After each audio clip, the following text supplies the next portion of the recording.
E vem conferir a crítica do filme Princesa Mononoke.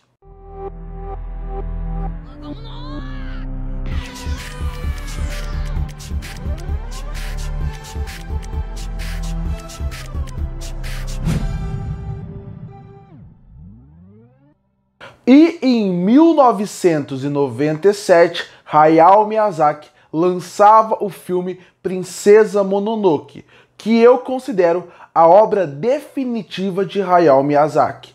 É o meu filme preferido do diretor e é o meu filme preferido do estúdio Ghibli. Para mim, ele é um filme fantástico, perfeito e quase sem defeitos, para não falar que ele não tem nenhum. E por que eu acho que esse filme é tão incrível? Porque eu acho que esse filme é tão bom? Porque para mim, tudo que o Miyazaki fez ao longo de toda a sua carreira até chegar nesse filme foi feito para ele. Parece que ele foi aprendendo, ele foi evoluindo nos assuntos que ele gosta de discutir, na temática que ele gosta de discutir, na forma como ele foi aperfeiçoando a sua animação até chegar em Princesa Mononoke, que é a sua obra perfeita, onde ele mistura tudo que ele gosta no mesmo filme, onde ele tem uma mensagem forte, poderosa, bem trabalhada, bem construída sobre a parte do meio ambiente e a importância do meio ambiente e como a gente, como humanos, deveríamos perceber que a gente está invadindo o território, que a gente está destruindo o que deveria fazer parte do nosso dia a dia. E ele consegue trabalhar muito bem essa temática ao longo do filme todo, de uma forma onde ele consegue fazer com que humanos e animais vivam no mesmo ecossistema. E como ele consegue fazer com que, dando voz e uma parte mais humanoide para os animais, no sentido deles conseguirem falar com a gente e pensar de uma forma igual, faz com que nós, como os humanos do filme, sejamos mais irracionais do que aquelas criaturas que muitos consideram como bestas ou feras. Então, nesse quesito, esse primeiro ponto que o Miyazaki adora trabalhar no seu filme, ele é o ponto principal do longa. Como ele consegue trabalhar muito bem a questão do meio ambiente, da parte da fauna e da flora, e isso é muito legal.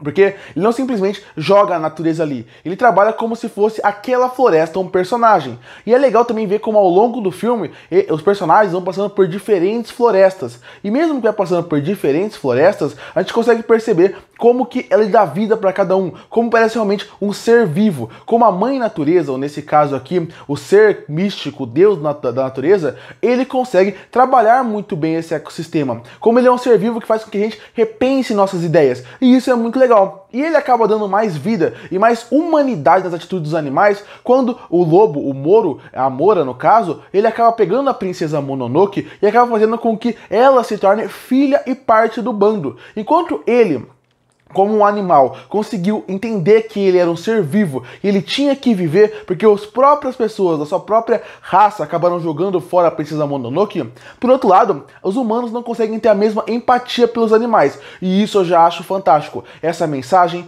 essa ligação que ele faz com a natureza, com os humanos, eu acho brilhante. Outra coisa que eu acho brilhante em relação ainda à natureza e aos personagens, falando essa ligação como um todo, é como ele trabalha perfeitamente a classe de diferentes animais. Como ele faz com que cada um tenha seu estilo de vida, sua estratégia e viva de uma forma diferente. Então, quando a gente acaba vendo, por exemplo, o Moro e os lobos, a gente acaba vendo como eles têm uma ideia de união, de família, de uma pequena alcateia. E isso é muito interessante, como é uma ideia dele ser um grande ser místico ali. Quando a gente vai pelos javalis, e tem o deus javali ali, que é o mais idoso, ele acaba sendo o que acaba substituindo, né, o que morre no começo do filme, você vê que é uma estratégia de batalha muito mais vamos brigar de qualquer jeito.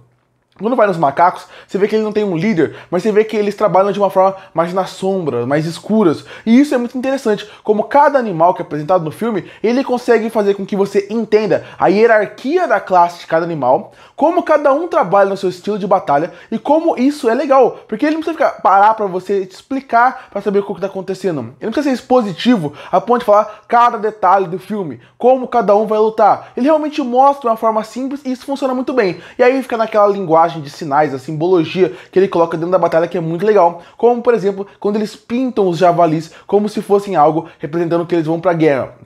E isso eu acho muito interessante. E não é porque esse filme, ele é para mostrar a importância da natureza, a beleza da natureza, que ele também não dá uma humanidade para os humanos. Obviamente os humanos são os vilões. E você como público, é impossível você querer torcer por eles. Pelo menos para os que vivem na parte ali, realmente vivendo e trabalhando ali. Você vê que eles têm uma ideia de... Tem pessoas boas ali dentro, nem todo mundo é mal. Mas mesmo assim é difícil torcer por eles. E isso eu acho muito interessante. Eu acho muito interessante como ele perde um tempo, na verdade ele ganha um tempo, nos dá um tempo pra gente assistir um pouco daqueles humanos. Ver como eles são de classes diferentes e como eles são pessoas diferentes que vivem junto.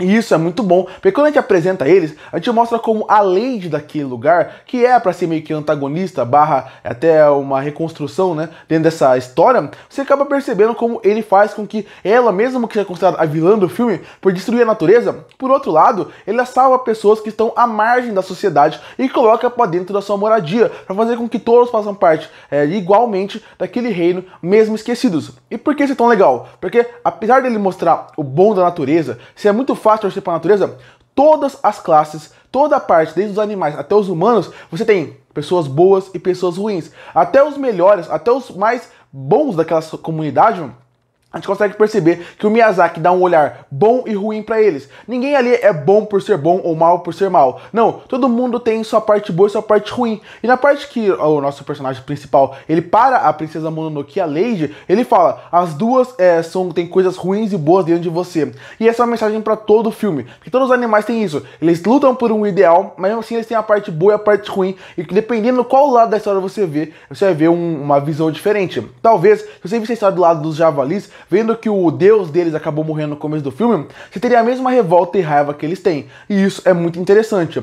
Então essa parte da natureza, essa parte dos personagens é muito interessante. Já falei da natureza dos personagens, todos muito carismáticos. E aí a gente entra em outro fator que o Miyazaki consegue trabalhar muito bem nos filmes, e aqui ele não faz diferente, que são os personagens. Já elogiei muito eles, mas eu queria destacar primeiro as personagens femininas, principalmente a Lady e a Mononoke, que elas acabam trabalhando muito bem, sendo muito bem trabalhadas, de diferentes formas. A gente consegue ver que uma, em certo ponto, também acaba sendo um pouco o espelho da outra. Claro, é muito mais fácil gostar da Mononoke. Claro, a Mononoke é uma personagem fantástica, mas mesmo assim você consegue ver que tem paralelos e semelhanças entre elas, de querer só proteger a sua própria comunidade. Isso é muito interessante.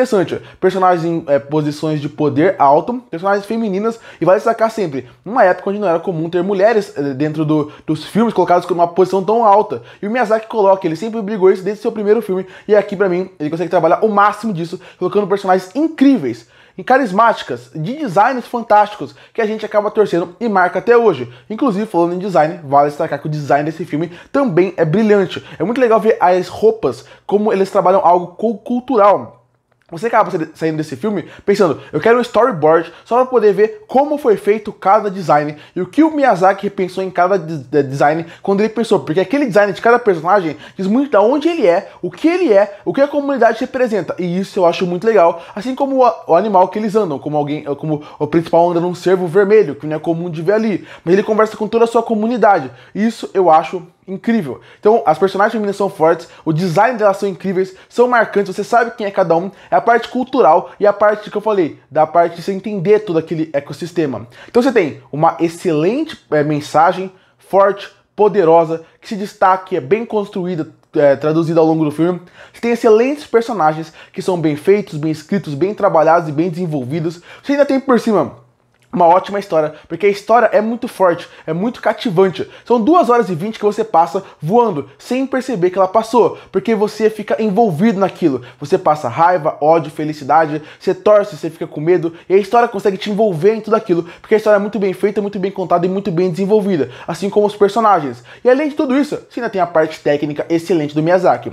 Começando pela trilha sonora, que desde a primeira à última cena chama a atenção, te colocando completamente imerso dentro daquele mundo, passando pela ótima parte dos designs que eu já mencionei, junto com a excelente animação. A fluidez da animação aqui e a forma de como ela é linda e como ela dá um destaque para cada coisa faz com que o filme fique cada vez mais bonito. Ele destaca muito bem o vermelho, a parte até do marrom e cinza, quando aparece atacar a poluição, ou a parte dos humanos, e o verde, a beleza da natureza, dentro da parte da floresta, o branco dos lobos, o amarelo, o marrom do javali, o preto da poluição, tudo gera um certo contraste muito interessante num filme de cores absolutamente lindas. E quando você pensa que o Miyazaki desenhou à mão, quadro por quadro, tudo ganha um valor de produção muito maior. Uma direção incrível também dele. Ele dirige de uma forma tão fantástica que ele consegue ter um controle de câmera e um controle do seu cenário, do seu filme, que ele consegue te entregar uma cena completamente agitada, corrida, que faz com que você realmente se sinta imersa, como é o começo do filme, ou como é várias cenas finais de batalha,